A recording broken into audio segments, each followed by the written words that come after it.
Story 1. This happened recently. I teach kindergarten. One of my students kept telling us that her mother was pregnant and she would have a baby brother. She gave daily updates and I mentioned it to her mother. We had a good laugh at how cute it was. The Monday after Thanksgiving break, the girl told me, "My baby brother stopped breathing." I called home to check.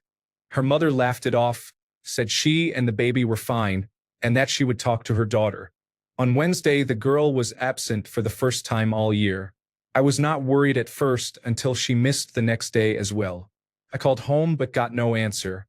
She returned on Friday and said she was staying with her aunt because her mother was in the hospital.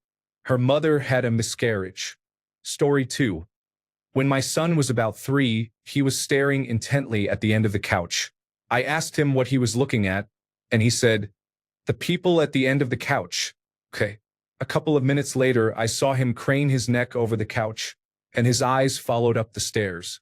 I asked, "What are you looking at?" He said, "They went upstairs." I didn't go upstairs for a while that day. I laughed out loud. Story 3. When my daughter was about 3 years old, she told me she wanted to be a tooth fairy when she grew up, so she could make dolls out of children's teeth. Story 4. One of the greatest interactions of my life happened in an elevator. I had the car to myself going up. The elevator stopped and a man and his daughter got in and pressed the button for their floor. As the doors closed and the elevator began to move, the daughter, probably around 10 years old, let out a very loud fart.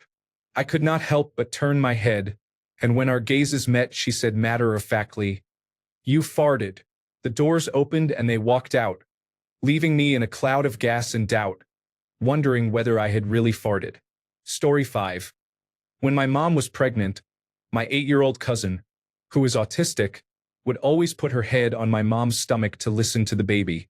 One time she did this, gasped and said, "The baby is gone." A week later, at my mom's first appointment, she found out she had had a miscarriage the previous week.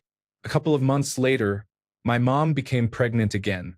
My cousin did the same thing, and my mom would always ask if she could hear the baby. It was always yes. One time my cousin said, "It's going to be a healthy baby boy." 2 months later, at the gender reveal, we found out it was a baby boy. Story 6. My daughter has asked me twice how to remove someone's bones. Story 7. I was a summer camp director for a few years before COVID-19 forced the camp to close. I ran programming for the older kids and teens, and my colleague ran programming for the younger children. The youngest were 6. We had a policy that campers who received 3 warnings in a day were sent to us, like going to the principal's office, where we would determine the situation and assign appropriate discipline. It was not uncommon to have repeat offenders in the office, and after several summers with 150 campers a week, it was hard to surprise us. Until year 3, a 6-year-old blonde boy who looked like he came straight out of a Gap Kids photo shoot was in the office on day 1, about 3 hours into camp, for hitting another camper with a kayak paddle and deliberately knocking another off a paddleboard. The same child returned later that day, staying until pickup, for throwing all of his group's boys' socks into the pool and hiding everyone's shoes behind the toilets. On Tuesday, he pestered a girl until she vomited from anxiety. By Wednesday afternoon, we received a frantic call from the lead counselor, a seasoned staff member in her 4th year with us, threatening to quit immediately if we did not remove the child from her group. The boy had tried to drown another student in the pool, and the lifeguard had to physically pull him off the other child. The children had no prior conflict. I will never forget sitting in that office with my co-director, listening to this tiny psychopath calmly explain that he did it to see what would happen, and if they made the same face as my sister when I squeezed her neck at home. He then calmly said he hated his sisters and that he would bite them to make them listen. We called the Parents and Child Protective Services. The father arrived about an hour later with the sisters in tow. One was about 3.5 and cowered behind their father when she saw her brother. The other was a 10-month-old baby. In conversation with the father, we learned, to all 3 of our horror, that both girls had bite marks on their thighs and backs and that the boy was supposedly in anger management therapy. The boy looked at his father and said, "No, Mommy just takes me to the park instead." Long story short, The mother came at normal pickup and I witnessed the breakup of a marriage because the mother knew about the bite marks but never said anything and dismissed everything we presented, including video evidence from the pool deck and camp spaces, as targeting her son, and he would never. The father said, "This is the last straw, Vivian. I'm filing for divorce." We filed a Child Protective Services report and turned over evidence. They interviewed the counselors involved. It was a whole ordeal. It was the first and last time a 6-year-old was expelled from camp and blacklisted forever. I will never forget those dead, ice blue eyes. Story 8. When my nephew was a toddler, my brother would rock him to sleep in a rocking chair. I was in the kitchen and thought it was no big deal. But when I got closer, they were both motionless with their eyes wide open. My brother can sleep with his eyes open, and his son inherited the trait. They sat completely still like mannequins with glassy eyes. My brother was snoring a bit. It was terrifying. Story 9. My son happily told me, "When you die, worms will eat your face and I can finally get a cat. Then I'll let the cat eat the rest of you. Thanks, kid. You're so generous." Story 10. "Luna is going to die next week," said the little sister of a boy I was tutoring. She said this in a very sad tone. I was freaking out inside, wondering if she had a sick friend I did not know about and why the parents had not warned me.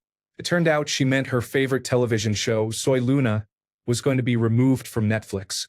It was a Disney show, and this was shortly before Disney Plus launched, so the Disney content was being removed from Netflix. Story 11. My mother was looking for the key to a footlocker that belonged to her mother after my grandfather died. One day, my 7-year-old sister spoke to a painting by my grandmother. After she finished, she opened the china cabinet, removed some items, and handed my mother the footlocker key. For a few months, she spoke in rural Louisiana Creole. Story 12. My sister is 3 years older than I am.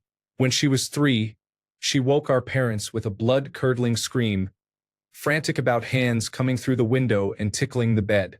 It stopped. 3 years later, when I was 3, the same thing happened. I screamed. Our parents ran to my sister. She asked, "What on earth?" And then they went into my room to find me frightened by hands tickling the bed. Story 13. Many years ago, my boyfriend at the time came home from work looking stricken. His face was pale. I asked him what was the matter, and he said that a little girl outside had stopped him and offered him sex for 50 pence. I asked if he was serious, and he confirmed that he was. I went to the window and could see a lone little girl wandering around. I asked my partner if that was her, and he confirmed it. She could not have been older than 8 or 9. I called the police to tell them what she had said and urged them to come because she was alone and at great risk, especially when approaching men who were also alone. While she was in sight, I was able to give a fairly accurate description. It was not so much creepy as distressing and extremely concerning. My boyfriend looked as if he had seen a ghost when he walked into my flat. I wondered how many other men before him she had left feeling shaken after similar encounters. I hope I was not the only person who thought to call the police, because that should not be ignored. Story 14. I went to a friend's house the day after my grandmother died to collect a few things. One of their brothers, about 7 years old, sat next to me and whispered in my ear, "I hope you're going to die like your grandmother on the floor," then started laughing. I had to leave the room. All I felt was confusion, disgust, and disbelief that a child that young could say something so horribly evil. Story 15. When my brother was a child, he was talking and laughing in his room by himself. My mother went in and asked who he was talking to. He said he was talking to his friend Kevin. My mother, already unsettled, asked who Kevin was. My brother said, "He's my friend, but he already went home. He lives in the walls." My brother is in his 30s now, but my mother is still unsettled and angry about Kevin.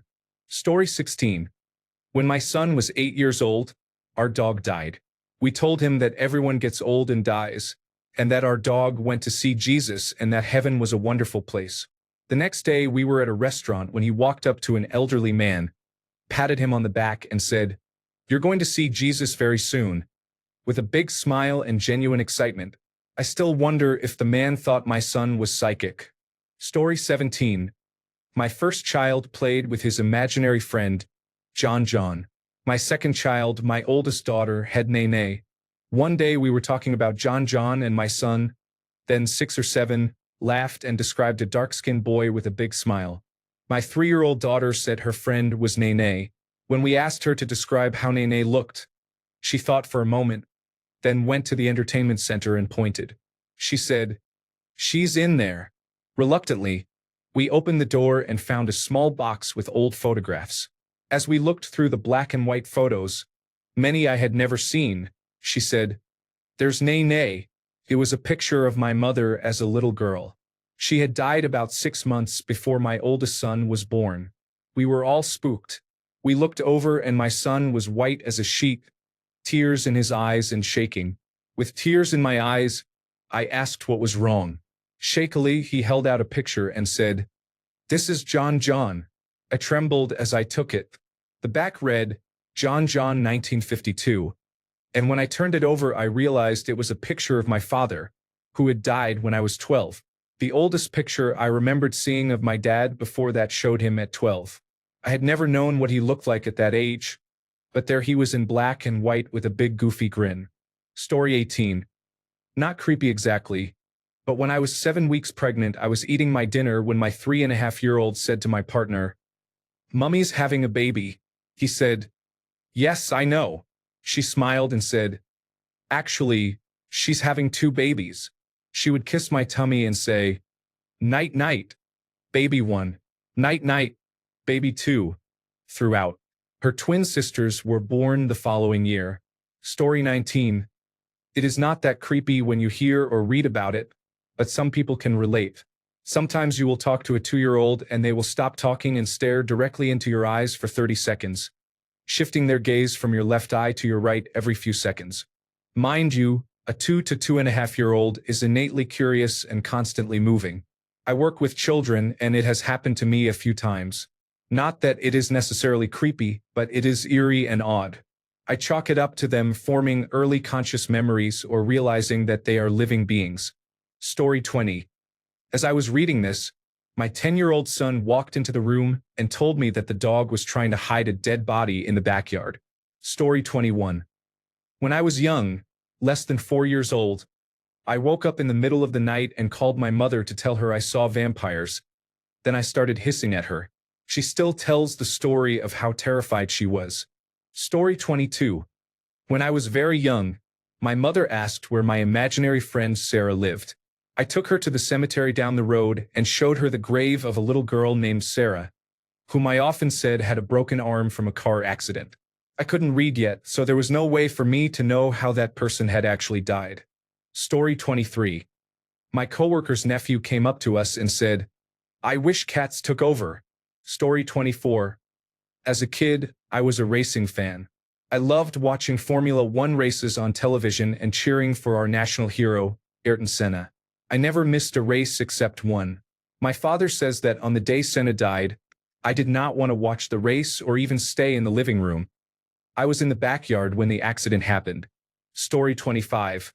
When my nephew was about 8 years old, I was watching him overnight because his mother, my sister, had been called into work and his father did not show up.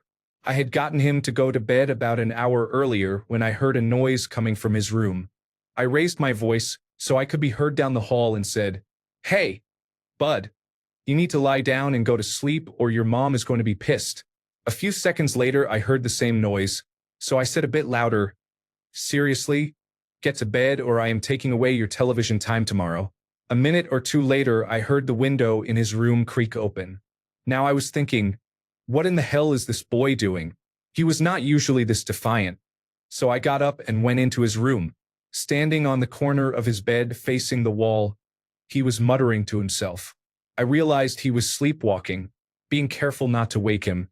I whispered, "Hey Billy," not his real name, "let's lie down and rest." I tried to guide him so he would not fall, but the moment I touched him he whipped around. His eyes shot open and he said in a completely emotionless voice, "They are here," then flopped down on his belly and went right back to sleep. I yelled, jumped, slipped, and fell on my back. The kid scared the shit out of me.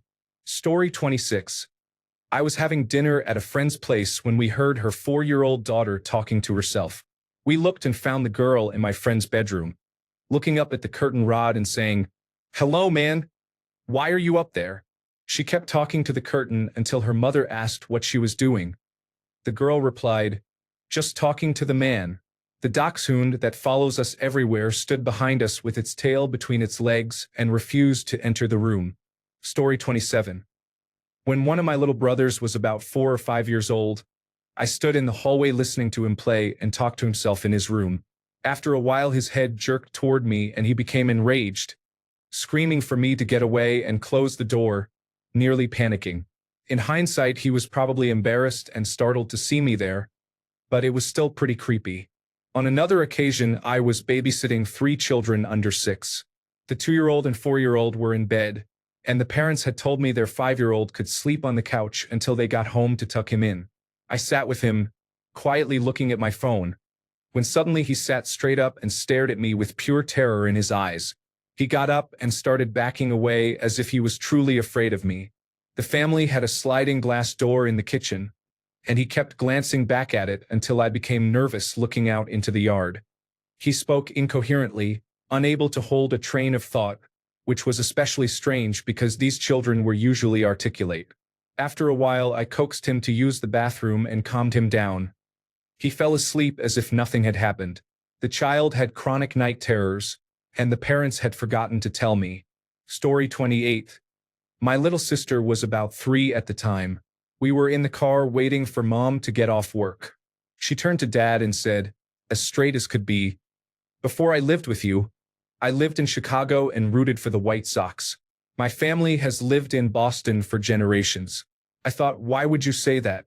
Story 29. My nephew walked up to my fireplace multiple times and said, "Stop staring at me." Story 30. My very young daughter once said, "If my brother dies, can I have his skeleton? I don't want it to go to waste." I found it hilarious. Family members were not so amused. Story 31. A few years ago, when my son was about 6, we were leaving the house to run some errands. As we pulled out of the driveway, he pointed to our neighbor's creepy house and said, "Mom, why does she still have all her Christmas lights on?"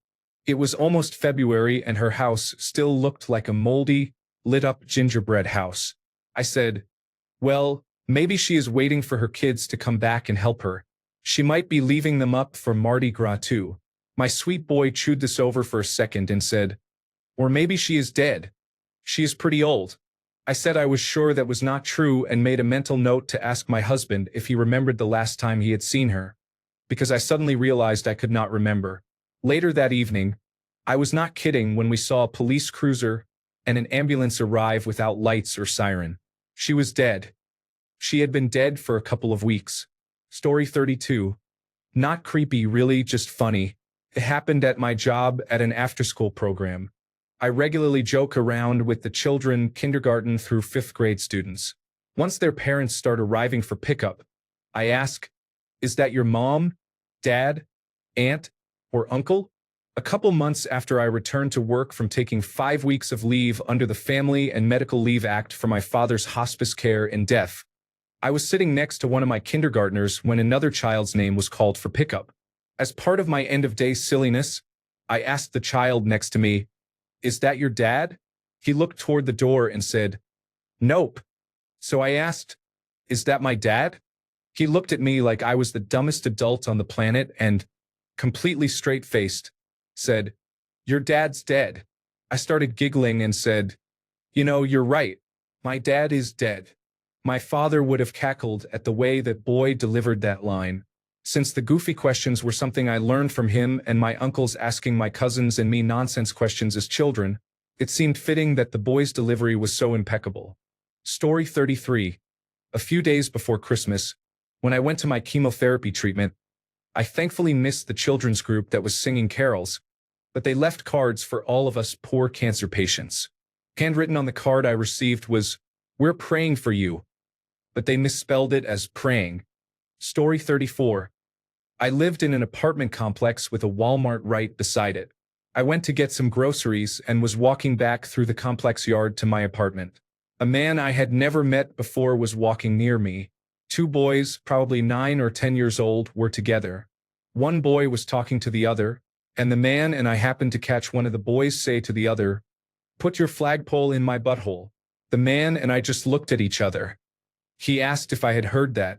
I said yes, and we did everything we could to keep from laughing. A year later, I saw the man again, and we just looked at each other and smiled. Story 35. My mom used to work as an X-ray and magnetic resonance imaging technician. She retired a few years ago. One of her patients was a 6-month-old baby girl who was severely burned. Her older brother, an almost 3-year-old, was so jealous that he set the stroller on fire while she was inside. Story 36. I have 7 children. 2 of them have creeped me out thoroughly. The oldest, at 4, started crying inconsolably for several days. He said he missed his sister and his mom. The thing is, he has no sister and his mother was holding him. He insisted, no, his real mom, even though his mother was there. The second oldest, at 2, said basic words like mama, dada, up, and no. There was nothing unusual about his pronunciation. Several times over a 3-month period, I heard a stranger's voice in the kids' room at night. I investigated and found him having what sounded like half of a fully adult conversation in his sleep, using at least a 6th-grade vocabulary and a tiny but fully articulated voice. My hair still stands up when I think about it. It was extremely creepy. Also, he somehow taught himself to read with no intentional guidance from us, and could read any word you pointed at by the time he was 3.5 years old. I found out one day in the store when he asked me to buy him a magazine. I said, "Why, you can't read yet?" He answered, "Actually, Dad, I can read. The magazine says Game Boy Advance reviews." I was totally shocked, both by the announcement and his appropriate but unexpected use of the word actually. I pointed at items in the supermarket, and he read every single thing I pointed to. When we got home, he proudly showed his mother that he could read when I prompted him. We had no idea. Kids can be really weird. Story 37. My nephew told my parents and me that he could see people in a field from a plane crash. We lived in a neighborhood that had been built on old farmland decades earlier. We all believed him. Story 38. One of my students, an 8-year-old girl who was always very quiet, came up to me and asked, "How does the cold kill you?" Story 39. There were a few of us in the family who were going to visit some family graves, light candles, lay customary flowers, and pick up trash and leaves. One of the preschool-aged children in my family exclaimed, "It's like visiting them at home, isn't it? We're home now." Story 40. Maybe not the absolute creepiest, but the one that stuck in my mind was when a family came into the place where I worked. As they were arriving, the kid looked at me and just said goodbye. Story 41. About a year ago, I was in Florida visiting extended family. I had not seen them in over a year. My 2-year-old cousin asked, "Can I come to your house?" I answered, "Maybe someday. Wouldn't that be fun?" He replied, "Yes, your house in that color with 18 windows on the front and a dogwood tree. Oh, and your new pink room. I want to see it." While it is possible he had seen a picture, I had painted my room pink about a week before we left and had been waiting to tell the family as a surprise. I asked his mother later. She was perplexed and had no idea how he knew those details. Still scares me. Story 42. I remember when I was a kid, I called my mom sexy mama after hearing it on a television show. I think it was Johnny Bravo. She had to explain why it was inappropriate. I still cringe thinking about it, even though it was obviously innocent. Story 43. A friend's baby loved looking down a hallway. The baby began waving at no one, then laughed and babbled. Story 44. I used to be a preschool teacher. Many years ago, I had a strange boy in my class. We'll call him Ben. He was always saying strange things, but one incident stands out.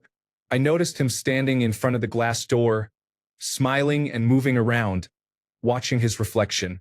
He smiled again and said, "Other Ben, come out and play." I think about that child a lot. I am sure he grew up to be a creative person. He always seemed to be operating on a whole other plane. Story 45. When I was very young, I woke up in the middle of the night lying on the floor with my head stuck underneath my bed, and had no idea why or how I got there. The bed was low, so the rim around the bed frame or box springs kept me from scooting out. I started screaming loudly, and my parents came and lifted the bed a little to get me out. Story 46. My daughter woke me up in a panic. She was crying, pointing to the corner, and saying, "They will not stop talking to me." She was wide awake, and then so was I. Story 47. The first night our daughter, who was then a foster child and was 4 years old, stayed with us. We were playing together when she stopped in the middle of play and said, "You all are nice. I hate that I have to kill you." She then immediately resumed playing. We slept behind locked bedroom doors that night. Story 48. I have a sweatshirt of the Mandalorian with him holding a mug that says #1 Dad. Even though my daughter has never watched the show, she knows who Baby Yoda is. My 8-year-old daughter asks what's on my back. I explain, and she says he adopted Baby Yoda, so that's why he has the mug. Oh, maybe Baby Yoda plays with Grandpa Yoda sometimes. No, honey. He's an orphan. That means he doesn't have parents anymore. That's why the Mandalorian takes care of him. Oh, okay. 5 to 10 minutes later during dinner, with no lead-in, she says, "Everyone is an orphan eventually." Story 49. When my son was about 3 years old, he asked me in a very sweet tone to come into his bedroom, assuring me that everything would be fine. He told me to sit on his bed and then to lie down, all the while saying everything was okay. He told me to close my eyes. I complied, then heard him say calmly that I should lie still and that it would not hurt a bit. I opened my eyes immediately and saw him standing over me with a toy plastic hammer in one hand and a toy saw in the other. I left the room very quickly. Story 50. All of you are going to be in an hour-long YouTube video with Minecraft parkour in the background. I am crying. Story 51. When I was 16, I was placed in a children's psychiatric ward for a week. While there, the only writing utensils we could use were washable Crayola markers. We were placed into groups by age and kept inside a classroom for most of the day. Our classroom had windows that looked out into the hall. One day, a little girl from one of the younger classrooms, maybe 7 years old, was writing on the walls in front of those windows. She wrote in both Mandarin Chinese and English, "I want to die. I desire, please kill me." It upset many of us. Story 52. When my daughter was almost 3 years old, she told me she was talking to the people who lived in the wall. She was actually speaking to her mother through the wall as part of a game, and I had not known about it. Story 53. When my niece was under 4 years old, she asked if she could tell me a story instead of me reading her Dr. Seuss. I was amused and expected her to repeat a book we had read, but she told a story about a killer egg she called Egg Smasher, who murdered people in their sleep. She described blood spraying, and I was stunned. It sounded like something out of Stephen King. Story 54. My niece used to go around saying, "When Nana dies, she's going to die forever," with the biggest smile on her face and her head tilted. Terrified me. Story 55. Cycling the length of Australia, I spoke to a man at a house in a village of about 50 houses. I asked if I could camp in the park opposite. The 6-year-old boy with him said, "Can we come over and beat you up?" Story 56. For about 4 to 5 years, I had recurring nightmares about tall, silent, gangly creatures walking up my hill and peering into my window. My bed is below the window. One night the nightmare happened. This time the creature reached its hand through my open window and touched my hair. I immediately woke up and went downstairs for a glass of water to calm myself. I headed back upstairs, and my 5-year-old stepdaughter was standing at the top of the stairs clutching her stuffed animal with her eyes closed. She said, "You should not let it touch your hair," then wandered back into her bedroom. Still freaks me out. I have not had this dream since. Story 57. Okay, so 4 a.m. is not the best time to read such comments. I never knew that. Laughing out loud. Story 58. My niece said she wanted to take my insides and put them through a cheese grater. I spoke with her mother afterward. She is 5 years old. Story 59. Oh man, my middle daughter takes the gold for this of any child I have ever met. She was able to defeat any type of baby proofing from the time she was 14 months old and very quickly became a ninja. Some of her finest moments. 1. When I lay down in bed, I could see a sliver of the hallway leading to her room, so she would tiptoe down the hall and freeze when she thought I was waking up.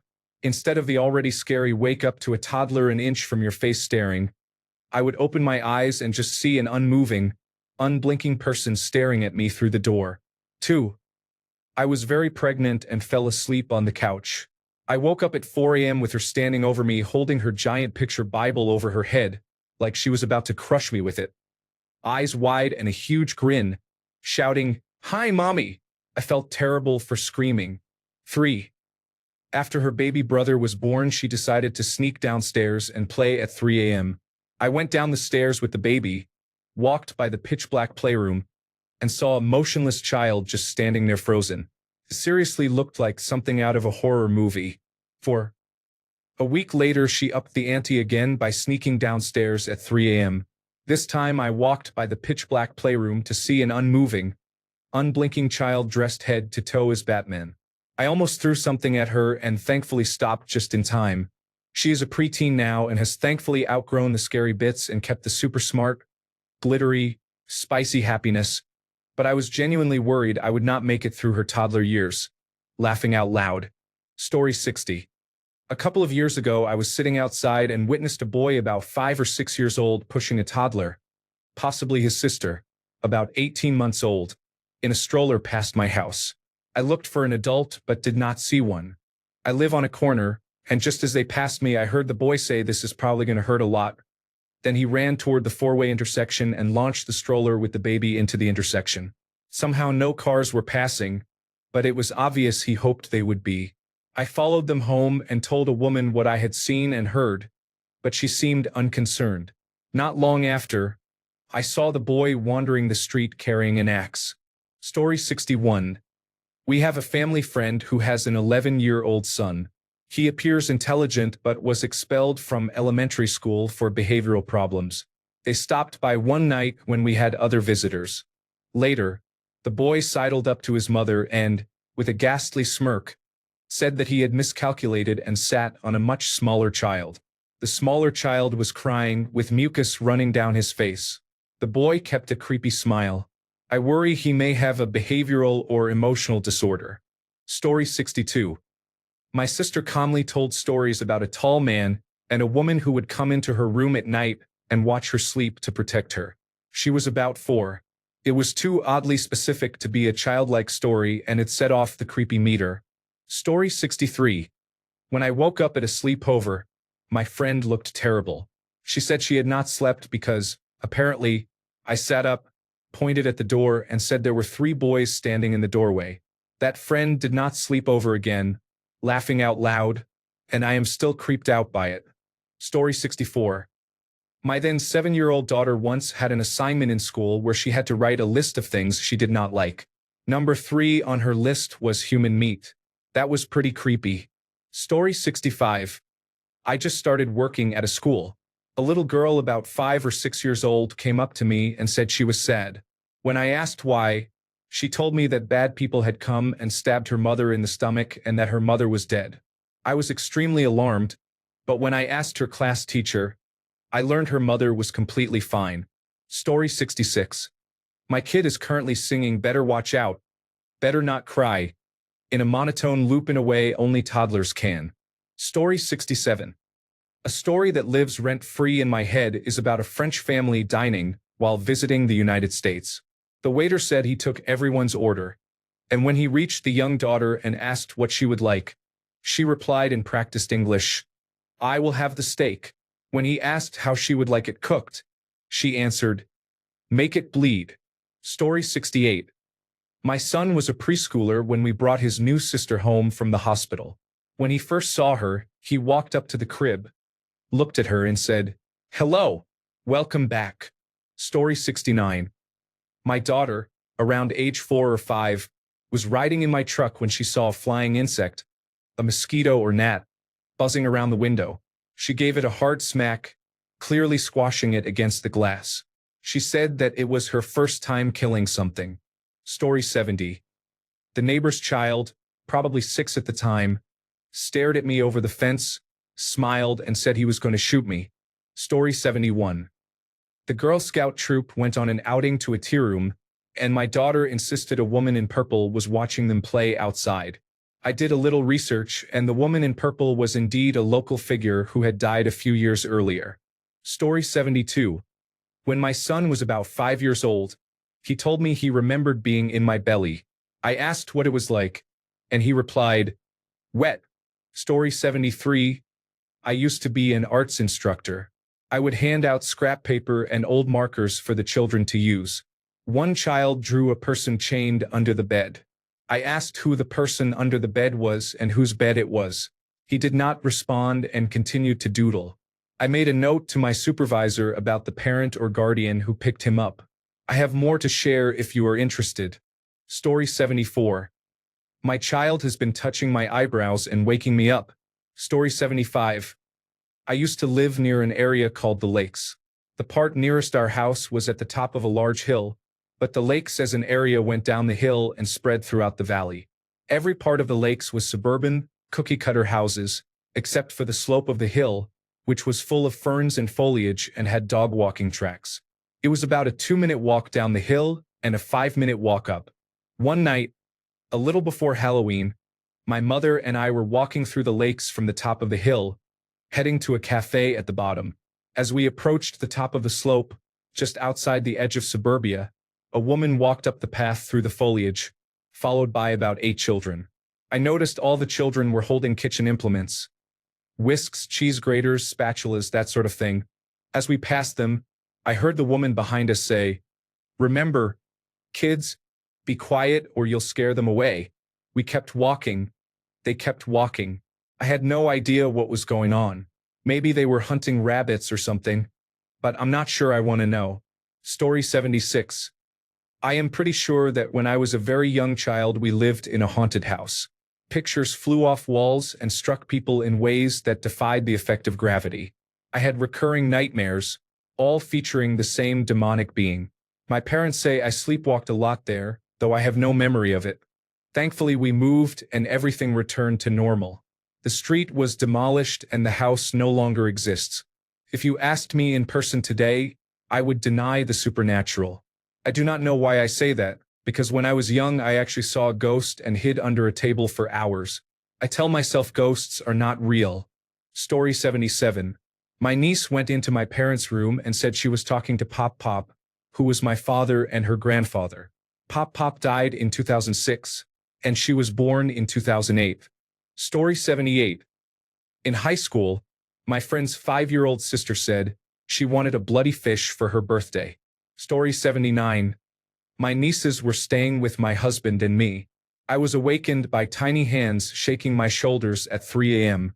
When I found myself half awake, they asked, "Uncle Tree Climber 3, what kind of funeral do you want?" Story 80. I have seen a child wake up from a nap and start pulling another child's hair. I had never seen sleepwalking like that before. We slowly tried to wake her.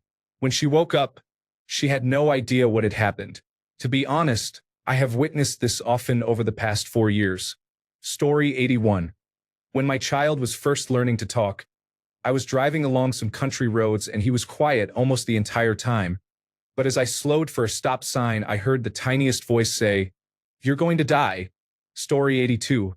When I was a child, I told my brother, my mom, and my dad that I was too old to have watched the first launch to the moon on a television. I have a very vivid memory of the launch and of the television I watched it on, an old black and white set on legs.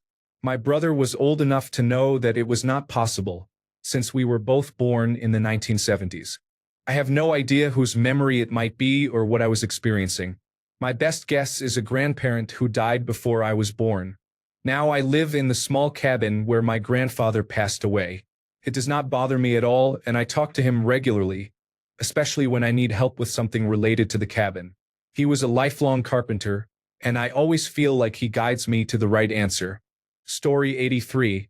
When my son was about 4 years old, he told me that my late mother-in-law was sitting in the car with us. She died in 2003, a few years before I met my husband and long before my son was born in 2014. Story 84.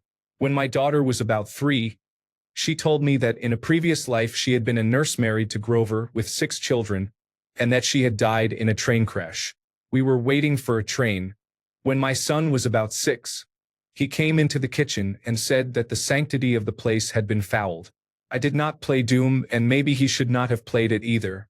Story 85. My 29-year-old son brought this up today. He was about 7 at the time, and it was a really hot day. We were riding in the truck together, just coming back from getting Slurpees, and I saw a house for rent. We pulled off to look at it. It had a basic for rent sign with a phone number written on it. I told him to stay in the truck with the air conditioning on while I walked around the exterior of the house. I could see him and the truck the entire time I was walking. I circled the small house, which had no blinds or curtains. It had a long Florida room that was all windows on one end of the house. I walked across the yard, down the driveway, and got back in the truck. He asked if it was nice, and I said yes. He asked if we were going to move there, and I said I would have to see if we could afford it. I had a number written down to call and get information. He said, "You should ask the man." I said, "What man?" I craned my head around, looking at the neighboring houses, thinking he had seen someone watching us. He was still sipping his Slurpee and half pointed at the house and said, "The man that walked around the house with you." There was no man. I never called about the house. We talked about it today, and he says he still remembers the man clearly. He looked like a totally normal older man with gray hair, wearing jeans and a tucked-in button-down shirt, walking just a few feet behind me around the house. My son said the man was not there when I came around the far end and walked across the yard. Story 86. Good night, Mummy, Daddy, and the scary dancing man in my bedroom. I did not sleep well that night thanks to my 3-year-old. Story 87. My 4-year-old nephew approached me holding a Bernzomatic torch and asked for a lighter. I asked, "What do you want a lighter for?" He replied, "I'm going to cut you, stab you, burn you." He is now a troubled teenager. Story 88. Ever since he was little, my youngest son turns on the light in his bedroom and bathroom when he gets up to pee late at night. One night a few years ago, I was up late reading in bed when I noticed the light in his room flick on through the gap in his door. I did not think much of it until a few minutes later when I realized he had not come out of the room. I went to check on him. I pushed the door open and found him perched at the foot of his bed like a vulture, rocking slightly. I asked if he had wet the bed. He shook his head no. I asked if he needed the bathroom. He shook his head no. I told him to get back into bed, covered him, turned off his light, and went back to bed. The next morning, he had no recollection of any of it. It was spooky. Story 89. I have a niece whom I still babysit. Whenever her parents are not around, I sleep beside her because she cannot fall asleep without them. When she was 5, she suddenly woke me one night to tell me we should pray because there were people with knives who would steal my bones from around the room. I had never turned on the lights so quickly. Story 90. When my middle son was about 20 months old, he was not verbal yet, but one night he started crying and screaming for me. I went into his room and asked him what was wrong. He pointed to his closet and said, "Somebody else." It was the most terrifying moment of my life. Story 91. When I was about 10, there was a younger kid on my street named Johnny who was one of those budding 1980s Hesher kids with a single mother. He would hang out at my house and often come out with a shocking line like, "I'm not allowed to go to my cousin's house anymore because I was pulling out her hair in chunks." Story 92. Every once in a while, my beautiful, now 3-year-old, will casually mention the ghost upstairs. Story 93. Overly sexualized behavior. I do not want to go into too much detail for obvious reasons, but years later it was discovered that she had been abused by one of the parents. I have often thought back and wondered whether this behavior was encouraged by the abuser. Story 94. When my son was very little, he told us that before he was born he had lived on the baby farm. Story 95. Our family vacations always involved traveling around the country to visit relatives. One year, a cousin joined us on our trip, and we all stayed at another relative's house. People were sleeping everywhere. My parents were sleeping in the living room when they woke to my cousin sleepwalking, trying to get out the front door. When they approached him, he kept saying he needed to get to Brenda. The thing was, Brenda, another cousin, had died years earlier. Story 96. Back when I was around 13 or 14, a boy I saw a few times at our church told me that someday, when he got older, he was going to rape me. That whole family was dysfunctional. Story 97. In 2007, my nephew looked me dead in the face and said that default rates on subprime mortgages would hit critical levels, leading to the failure of many mortgage bonds in a domino effect that would crash the housing market. Story 98. My kindergarten student held my hand, looked up at me, smiled, and said, "We all die someday." Story 99. I saw a 4 or 5-year-old boy repeatedly shove his hand down his infant sibling's throat. The baby kept gagging. Their father stood there, oblivious. My mother prevented me from saying anything, telling me not to get involved. Story 100. When we were children, the train we were taking home made an unexpected stop. The train had never stopped there before, so I wondered aloud why it was stopping. My youngest sister replied, "Maybe the timer ran out." Story 101. My now 5-year-old told me when he had just turned 4, that he remembered holding me when I was a baby, that he loved me very much, and that he was my grandfather. I see my grandfather in him so often that it sometimes seems supernatural. He has so many of the same mannerisms and looks. The same child woke from a dream and told me, "Mana misses her rings. We need to take some rings to Mana's garden. She is white and she isn't here anymore." My mother had passed. Her grandparent was named Mana. He had only met her twice. She was obsessed with jewelry, rings especially. We took some rings down and placed them at her plaque. He said, "Mana is happy now." Both things were spooky. Story 102. My child, about 6 years old at the time, looked me in the eye and said, "I stole your son's skin." Story 103. This happened when there were strange things happening at my home. My then 2-year-old son started having seizures. He was hospitalized 3 times in 1 month. Doctors could not find anything wrong with him. My family concluded it might be something supernatural. I was not a believer then and was not very religious. He stopped having seizures when we went to a faith healer. Then I remembered something. Before the seizures, my 4-year-old daughter seemed really scared to go into her bedroom alone. My husband usually slept on the floor in her room at night. One time I had my son in my lap, putting him down for a nap. My daughter was looking for a book. She had some books on the coffee table. We looked and it was not there. I told her to go find it in her room. She asked if I could follow her. I told her I could not move since her brother had just fallen asleep. She hesitated before stepping into her room, then quickly ran out, saying she could not find it. I told her to read another book. After my son's seizure, we had a faith healer cleanse our home. My daughter kept saying that the monster on her bookshelf was always sleeping. Maybe it was dying after the cleansing. Around that time, my children were at my mother's. She had taken them to the shops and walked along a path with bushes. My daughter told her grandmother that she saw small people in the bushes. There was nothing there. We took her to the faith healer to have her eyes closed. Everything was normal after that. Fast forward to 2019. Not creepy, but something to ponder. My father died. My son was 7. It was the first funeral my children attended. My father had been a public bus driver, so the company provided a bus and driver for the extended family to get to the cemetery. My son kept asking who he should call and how to get to the cemetery if my husband or I died. He asked what bus number to take. He thought the bus at his grandfather's funeral was a regular bus service. I explained. Then he asked about the undertaker and how to contact them, and what would happen if he did not have a phone or if the neighbors did not know what to do. I told him the options and said the easiest solution was to go to the mosque down the street for help. Thanks a bunch for sticking around till the end of the video. Remember to subscribe, and until next time, stay awesome and goodbye.